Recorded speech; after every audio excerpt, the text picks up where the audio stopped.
Eh bien, salut à tous, bienvenue sur Aquar.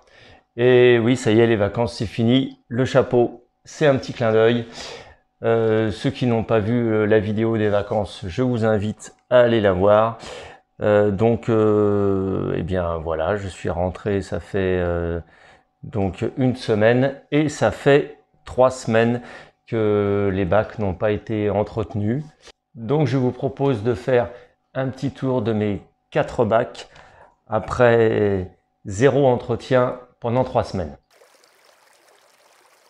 Donc sur celui-là, le bac de 400 litres communautaire qui devrait être un bac amazonien en fait, mais qui là pour l'instant n'est plus trop...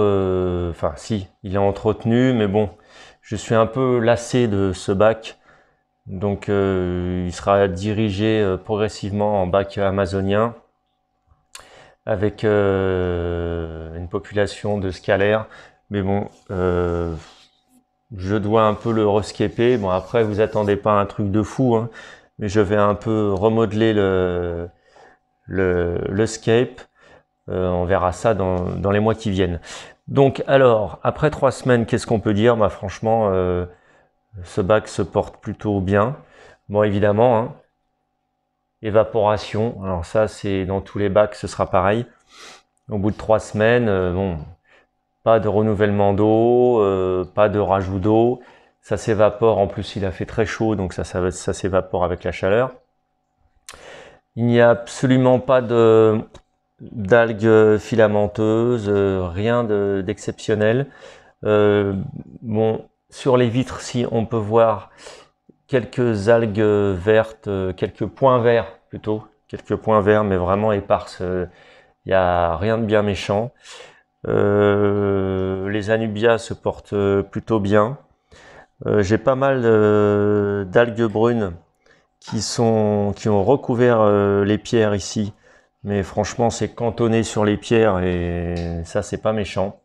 Je vais vous montrer après d'un peu plus près l'aquarium et les Vallisnerias ne sont pas en très bonne santé par contre, mais ça c'est parce que ça fait déjà ça fait déjà plusieurs semaines que je ne mets plus trop d'engrais dedans, que je m'en occupe pas vraiment en fait. Donc c'est un bac qui vit un peu en autonomie et donc il va falloir que je refasse un apport en engrais. Donc comme je vous disais, les Vallisneria, elles sont pas en très bonne santé, vous pouvez voir. Il y a beaucoup de feuilles qui sont jaunes, voire transparentes.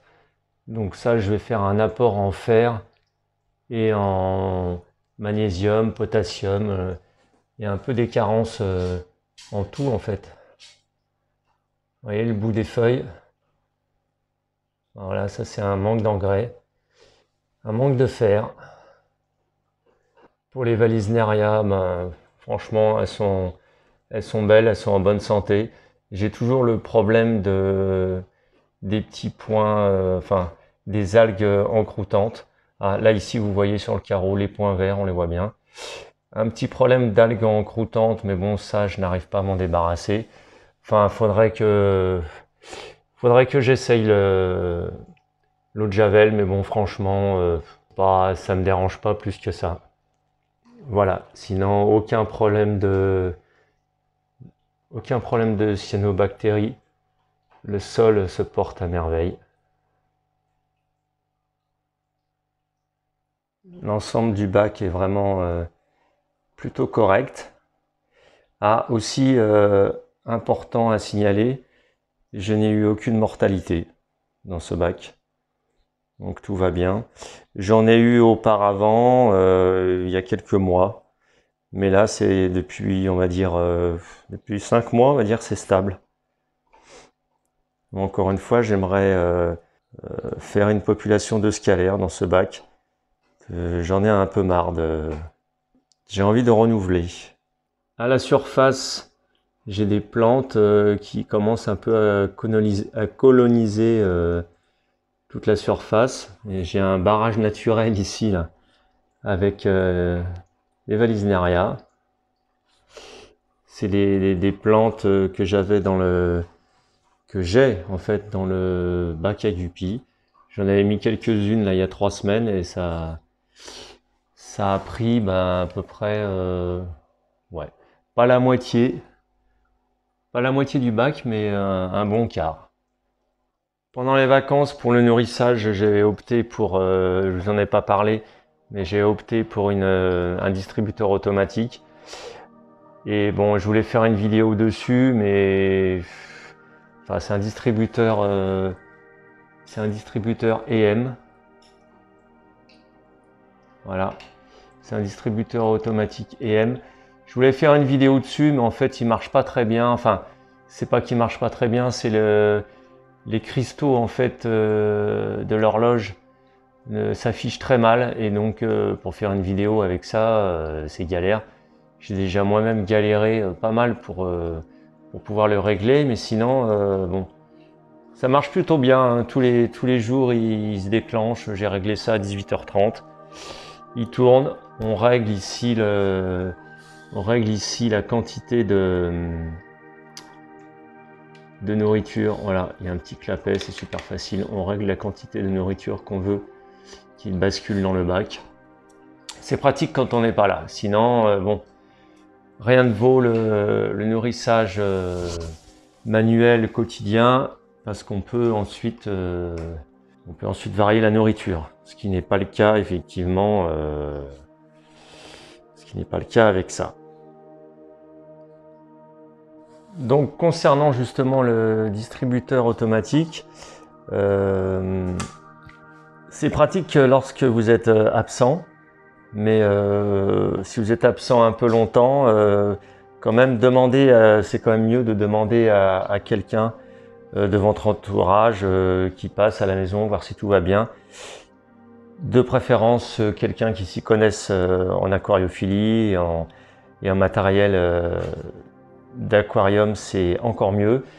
Ça a été mon cas. Moi, j'ai un ami qui est passé pendant les vacances, et heureusement, parce que j'ai un problème juste avant de partir, je me suis rendu compte que j'avais un problème sur cet aquarium au niveau de la pompe qui s'est mis à fuir évidemment la veille de partir. Sympa.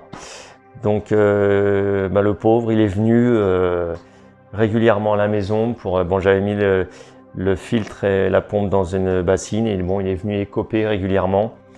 Maintenant il va falloir que je règle le problème, je m'en suis toujours pas occupé. Enfin bon, ça c'est un petit détail. Quand vous êtes absent, faites vraiment attention à ça, parce qu'il peut y avoir n'importe quel problème. Et quand on a plusieurs aquariums, s'il y en a un qui a un pépin, ça peut être catastrophique au bout de 2 ou 3 semaines. Si vous avez un problème de filtration ou une fuite quelconque. Voilà. Voilà pour la petite parenthèse. Restez bien jusqu'à la fin, parce que je vous garde le meilleur de mes bacs pour la fin. Donc ensuite, nous avons le petit aquarium 55 litres Guppy. Donc voilà, Guppy et aussi Cyprinidés et Locaridés. Le Locaridés, vous le verrez pas. Il est assez beau, d'ailleurs c'est un assez beau spécimen, c'est dommage, mais un jour peut-être je le changerai de bac pour le mettre dans le 400 litres. C'est un Ancistrus en fait qui a pas loin de 10 ans, qui est un mâle, qui est magnifique. Et sinon ici, un petit Cyprinidé que vous voyez ici, c'est en fait voilà, il est sur le carreau là. En fait c'est une loche. Voilà, une loche de type Gara, qui est assez jolie. Donc pour ce bac, ce bac a un souci, c'est qu'il est en fait, voilà, vous allez comprendre tout de suite, il est envahi d'algues filamenteuses. Il y en a absolument partout, dans les plantes flottantes, dans les anubias, c'en est rempli. Ici aussi, dans les coins, vous avez plein d'algues filamenteuses. Il y en a absolument partout. Les anubias là au fond, ici dans la petite coupelle, enfin bon. Donc ça, bon, ça c'est pas bien méchant quand même, hein, ça s'enlève assez facilement. On tire dessus, on les enroule, on les enlève à la main ou on les enroule dans un petit goupillon, ça s'enlève tout seul. Bon, alors la cause de ça, c'est en fait, je pense, parce qu'il se portait très bien ce bac avant, donc à mon avis, c'est un peu trop de nourrissage. Voilà. Sur ce bac à Guppy, je n'avais pas, comment dire, de distributeur automatique, donc il a été nourri par la personne qui est passée. Voilà, bon, qui ne passait pas tous les jours, hein, mais bon, je pense quand il est venu, il a dû mettre un petit peu trop de nourriture, parce que comme j'ai des poissons de fond aussi, eh ben, il mettait un petit peu de pastilles de fond. Moi, je lui ai demandé de mettre qu'une fois par semaine, mais je sais pas si ça a été respecté. Enfin bref, c'est pas très grave, mais je pense que la cause de ça, en fait, est le surplus de nourrissage. Car l'éclairage est resté le même, hein, à peu près 6 heures par jour. Donc voilà. Moi j'aime bien ce petit bac, je sais pas ce que vous en pensez. Bon, là il fait un peu peine à voir comme ça, mais c'est un petit bac sans prétention, c'est pareil, qui tourne un peu tout seul. En fait, c'est un bac à l'origine, c'était un bac pour les plantes et un bac de transitoire, voilà, pour soit bac hôpital ou bac d'acclimatation, ce que vous voulez, voilà. Un bac supplémentaire qui sert toujours et qui est très utile quand on fait de l'aquariophilie. Et bon, voilà, les guppies sont en attente. Dans ce bac-là, en fait, en attente d'un nouveau bac. Voilà, donc c'est aussi futur projet pour les mois à venir. C'est le deuxième, j'ai 3 projets, donc ça c'est le deuxième pour les mois à venir, c'est de refaire un bac à guppies. Et voilà, et celui-là je pense sera démonté et vidé pour l'hiver, parce que là il est dans le garage, et le garage évidemment n'est pas isolé. Voilà pour ce deuxième bac. Ah oui, je voulais rajouter aussi que pour ce bac, il n'y a eu aucune mortalité. C'est même tout le contraire, puisque j'ai eu des naissances. J'ai repéré à peu près une petite dizaine en gros de bébés guppies dans ce bac. Alors concernant le bac à crevettes Repro, les Neocaridina Full Blurelli, petit bac de 40 litres. Donc là, on peut s'apercevoir déjà d'une chose, c'est que ça a pas mal poussé dedans. Gentiment, parce qu'il n'y a pas de CO2, mais quand même, ça a bien poussé. Nette évaporation, donc ça c'est tout à fait normal, il devait faire un peu plus chaud dans cette pièce. Et ensuite, on s'aperçoit dans ce bac qu'il y a une nette augmentation d'algues filamenteuses. Alors là, il y en a un peu partout, ça fait comme dans le bac à guppies. En même temps, c'est pas dramatique, hein, c'est vraiment localisé. C'est localisé uniquement sur la mousse de Java. Et voilà, en fin de compte, sur le devant du bac.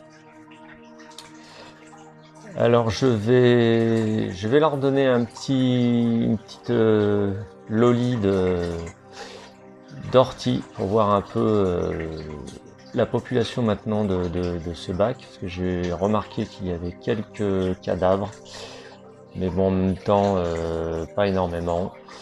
Bon, sinon le sol tout va bien, voilà, une petite crevette là. Le sol tout va bien, aucune trace de cyano ou quoi que ce soit. Les plantes ont poussé tranquillement. À la surface, tout va bien aussi. Là, la plante que j'avais mise dans l'eau, directement dans l'eau, est magnifique. Elle profite de tous les oligo-éléments qu'il peut y avoir présents dans ce bac. Bon, comme le niveau est descendu, évidemment, la mousse est en situation de émerger, les anubias aussi. Mais bon, pour l'instant tout va bien, ça n'a pas encore eu le temps de dessécher. Je vais faire un petit renouvellement d'eau et remettre à niveau tout ça. Petite parenthèse sur le filtre, le Versamax Mini. Alors je l'ai changé de place parce que je l'ai mis à l'avant du bac parce que à l'arrière il fonctionnait pas très bien en fait. Et donc là j'ai fait un nettoyage avant de partir et ça fait 3 semaines qu'il tourne parfaitement. Donc aucun souci pour ce petit filtre Versamax Mini dont j'avais fait une vidéo. Et voilà, donc il fonctionne beaucoup mieux à l'avant du bac. Il avait manqué au niveau de la canne d'aspiration, il ne devait pas y avoir assez d'espace et il devait s'encrasser plus vite. Je vais voir au niveau des crevettes quel est son nombre.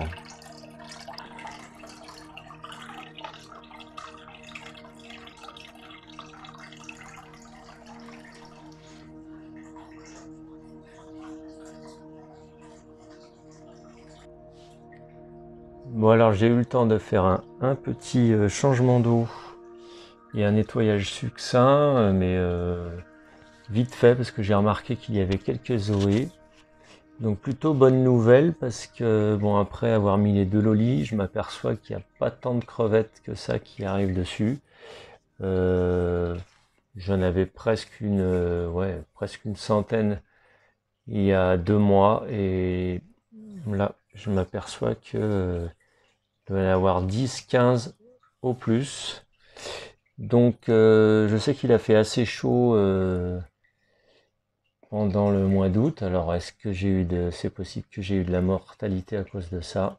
On va attendre un petit peu quelques semaines pour voir comment ça se passe. Bon, il y a quand même de beaux spécimens là qui se promènent. Et j'en ai vu plusieurs de grainés. Donc ça c'est plutôt une bonne nouvelle aussi.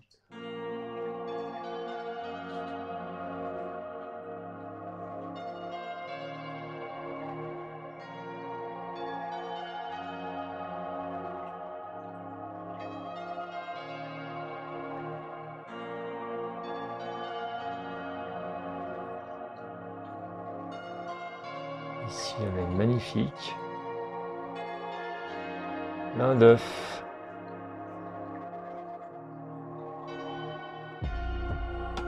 Alors après au niveau nourrissage pendant les vacances, je leur ai blindé de feuilles d'ortie et de catapa. D'ailleurs vous pouvez en voir encore sur le côté là ici. Là sur votre droite il y a encore pas mal de feuilles de catapa qui sont prises dans les algues. Donc voilà. Peut-être pour ça aussi qu'elles sont pas trop affamées. Mais mine de rien ça commence à arriver là. On commence à en voir un peu plus là. Donc beaucoup de grainés, quelques zoés, donc plutôt bonne nouvelle pour ce bac.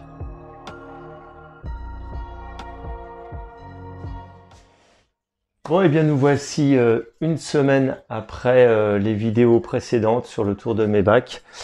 Voilà, beaucoup de choses à faire en ce moment, pas mal de problèmes, donc il y a un petit décalage d'une semaine avec ce bac. Je vous avais dit le meilleur pour la fin. Qu'est-ce qui s'est passé? Alors là, je vous laisse voir d'un peu plus près, c'est la cata. Donc comme vous pouvez le voir, c'est la cata dans ce bac. Gros dépôt vert, voilà, c'est un monochrome vert. Grosse évaporation. Bon, entre le moment où je suis rentré et aujourd'hui, il y a peut-être 1 cm de plus, mais bon voilà. En 15 jours, 3 semaines on va dire. Plutôt 3 semaines, ça s'est pas mal évaporé. Il a fait quand même pas mal chaud, je pense. Pourquoi le vert ici? Ce n'est pas tant le soleil, parce que c'est resté quand même beaucoup dans la pénombre pendant les 15 jours où je suis parti. J'ai dû réduire l'éclairage parce que l'éclairage est assez fort, donc je pense que ça vient de l'éclairage. Je n'ai plus de dimmer, je ne peux plus régler l'intensité, donc j'ai dû réduire le temps d'éclairage. Je suis passé de 5h30 à 4h30, donc on verra ce que ça donne. Je vais nettoyer un peu le devant, parce que bon, c'est impressionnant comme ça, mais bon, en fait, ça se nettoie très bien. Check the mic and make sure it sound right, boys.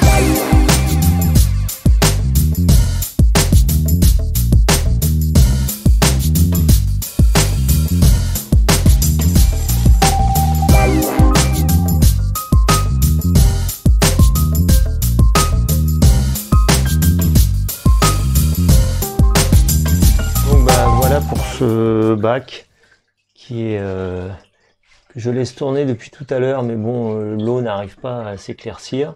Donc là, il y a beaucoup d'algues vertes. Néanmoins, il y a quand même du vivant dedans. Il y a encore des crevettes qui se baladent.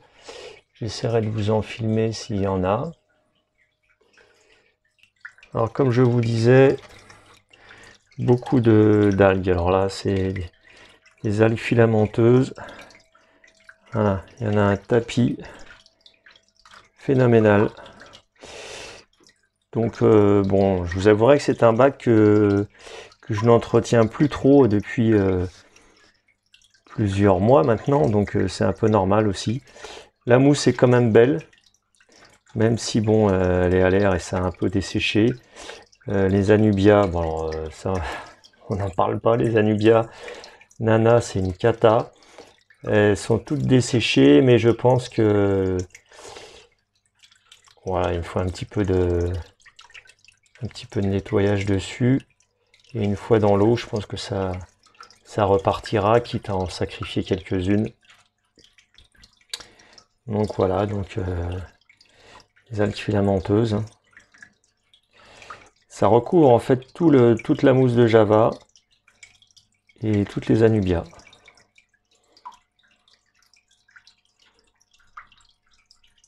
Donc là, il va y avoir un bon nettoyage à faire. Ce sera l'objet de la prochaine vidéo. Regardez ça. Tout ça, c'est des algues qui ont recouvert toute la mousse, tout le scape. Je vais vous parler des crevettes là tout à l'heure. Voilà, elles sont là. Elles se cachent. Essayez de vous filmer ça à peu près. Voilà.